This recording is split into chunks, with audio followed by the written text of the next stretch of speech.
En esta oportunidad el grupo número 8 explicará el experimento de Reynolds. Buen día, ingeniera, buen día, compañeros. En esta oportunidad hablaremos sobre el experimento Reynolds, la cual voy a explicar un poco sobre la base teórica y hablaremos un poco de Oswald Reynolds, el cual fue un ingeniero irlandés que estudió la viscosidad de los fluidos y el régimen de flujo turbulento, que en 1883 definió la cantidad dimensional que determina el tipo de flujo laminar o turbulento que presenta un fluido, bautizado como todo el mundo lo conoce como el número de Reynolds. Y esto, ustedes se preguntarán qué es el número de Reynolds. Es uno de los números adimensionales más importantes de la mecánica de fluidos y a su vez de los más básicos. De hecho, es uno de los primeros conceptos que se aprenden en el curso de mecánica de fluidos. También guarda relación con la fuerza de inercia a fuerza de viscosidad y es un parámetro convencional para predecir si una condición de flujo va a ser laminar o turbulenta. También guarda relación con la densidad, viscosidad y velocidad. Flujo laminar. ¿Qué es un flujo laminar? Es cuando las fuerzas viscosas son más importantes que las fuerzas de inercia. Esto implica que la viscosidad del fluido va a provocar que las partículas tengan un movimiento ordenado, es decir, que la trayectoria de las partículas no se van a cruzar y se moverán en capas. Ahí hablaremos que es un flujo laminar. Como podemos ver en esta imagen, acá las partículas se están moviendo en forma ordenada y en línea corriente. Y en la otra imagen vemos cómo es un flujo laminar en la vida real. Flujo turbulento. ¿Qué es un flujo turbulento? Es lo opuesto al flujo laminar, porque las fuerzas de inercia son más dominantes que las fuerzas viscosas. Es decir, que el fluido tiene una velocidad tan alta que la viscosidad no es suficiente para que estas partículas estén ordenadas, ya que van a estar en una forma caótica y esto llamaremos un flujo turbulento. Como podemos observar en esta imagen, las partículas están desordenadamente y caóticamente. En la otra imagen vemos cómo es un flujo turbulento en la vida real.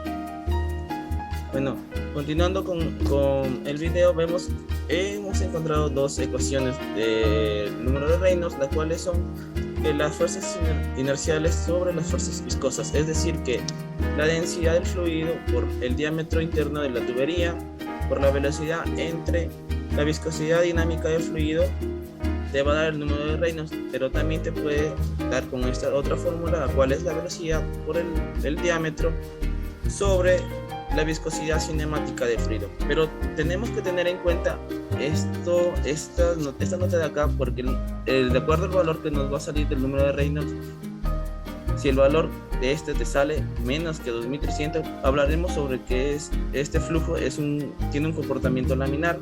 Cuando el número de Reynolds te sale entre 2300 a 4000, veremos que está en una zona de transición entre la zona de laminar y la zona turbulenta, y cuando el número de Reynolds es mayor a 4000, el fluido va a ser un flujo turbulento.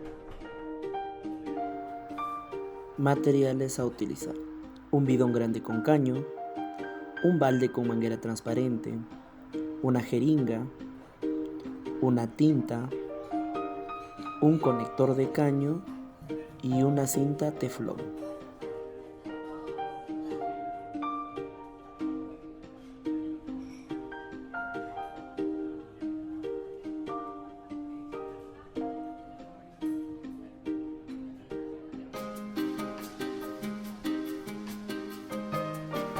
En primer lugar, vamos a introducir la tinta en la jeringa y como podemos ver se forma el flujo turbulento.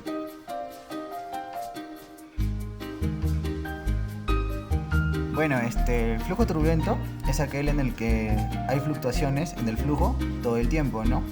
Y las partículas también invaden la trayectoria, mezclándose y desplazándose de una manera aleatoria.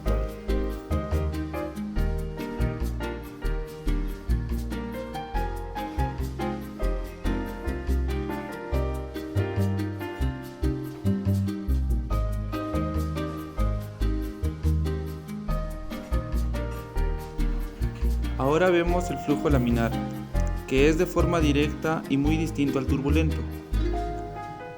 El flujo laminar es aquel donde el aire se desplaza en un mismo volumen y en una misma dirección, controlando en un flujo paralelo y de velocidad uniforme. Así es como estamos viendo en nuestro experimento realizado.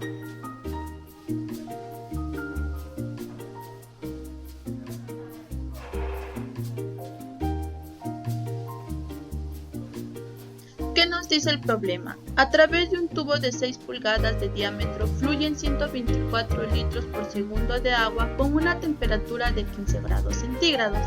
Calcule el número de Reynolds y establezca si el flujo es laminar o turbulento. ¿Cuál sería el número de Reynolds si el fluido fuera ahora petróleo crudo con una densidad de 0.86 gramos sobre centímetros cúbicos y una viscosidad dinámica igual a 0.8 pascal por segundo? La fórmula de Reynolds nos dice que es igual a la velocidad por el diámetro por la viscosidad cinemática. El caudal es igual a la velocidad por el área. Entonces nos dice que la velocidad es igual al caudal sobre el área. Entonces decimos que el caudal es igual a 124 litros por segundo por 1 metros cúbicos sobre 1000 litros. Eso nos da un valor de 0.124 metros cúbicos por segundo. Ahora hallamos el área, donde en esta parte vemos una sección transversal que es un círculo, y la fórmula nos dice que el área es igual a pi cuartos por diámetro al cuadrado. Entonces decimos diámetro es igual a 6 pulgadas por 0.3048 metros entre 1 pulgada, y el diámetro es igual a 1.83 metros. Ahora reemplazamos en la fórmula, donde sería el área es igual a pi cuartos. Como ya lo tenemos, el valor del diámetro sería 1.83 metros al cuadrado. Entonces el área es igual a 2.63 metros cuadrados. Nuevamente reemplazamos los valores en la fórmula, donde nos dice que la velocidad es igual al caudal sobre el área. En este caso el caudal es 0.124 metros cúbicos sobre segundo entre el área, que es 2.63 metros cuadrados, donde la velocidad es igual a 0.047 metros por segundo. Ahora vamos a hallar la viscosidad cinemática. Como datos tenemos que la temperatura es igual a 15 grados centígrados y el agua para esta temperatura corresponde a 1.41 por 10 a la menos 6 metros cuadrados por segundo.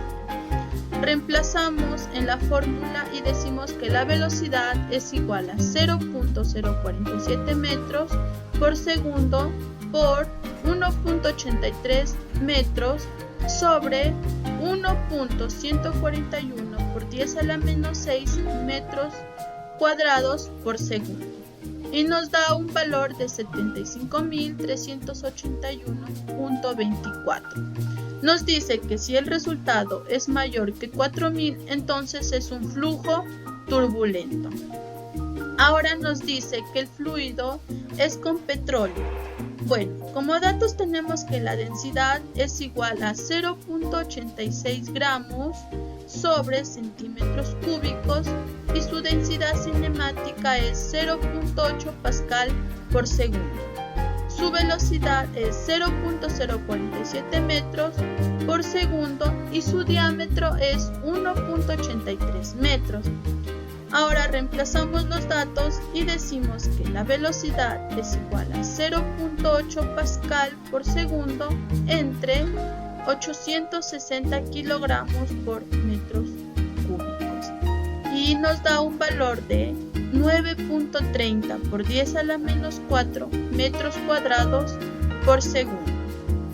Ahora nuevamente reemplazamos en la fórmula de Reynolds y decimos que la velocidad es 0.047 metros por segundo por 1.83 metros sobre lo que nos salió de la velocidad, que sería 9.30 por 10 a la menos 4 metros cuadrados por segundo, y nos da un valor de 92.48.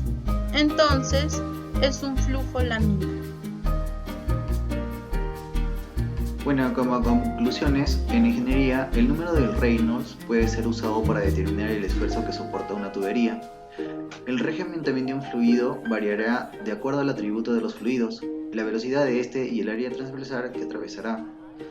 También conocer el comportamiento de los fluidos a través de tuberías es de gran importancia, ya que en este comportamiento podemos definir cuáles son la pérdida de carga que producirán durante su paso, ya sea por fricción, ¿no? El número de Reynolds es fundamental para caracterizar la naturaleza del flujo y así poder calcular la fricción en el sistema. De acuerdo al ejercicio, se determinó el número de Reynolds en cada uno de los valores del flujo de líquido, en el cual nos podemos permitir diferenciar si es laminar, transición o turbulento. Doy paso a mi compañero. ¿Qué recomendaciones podemos tener de acuerdo a nuestro experimento hecho por el número de Reynolds? Podemos ver que tenemos que tener cuidado al momento de nosotros tomar el agua y ponerlo dentro de esta manguera, ya que al no hacerlo de una manera adecuada podría afectar en nuestro proyecto o experimento que estamos realizando. También sería bueno seguir las recomendaciones de la docente, ya que esto nos ayudaría a no tener muchos inconvenientes dentro de un experimento. Y por último, sería utilizar los implementos adecuados en el momento de nosotros realizar un experimento a la cual hemos hecho en este tema. Muchas gracias.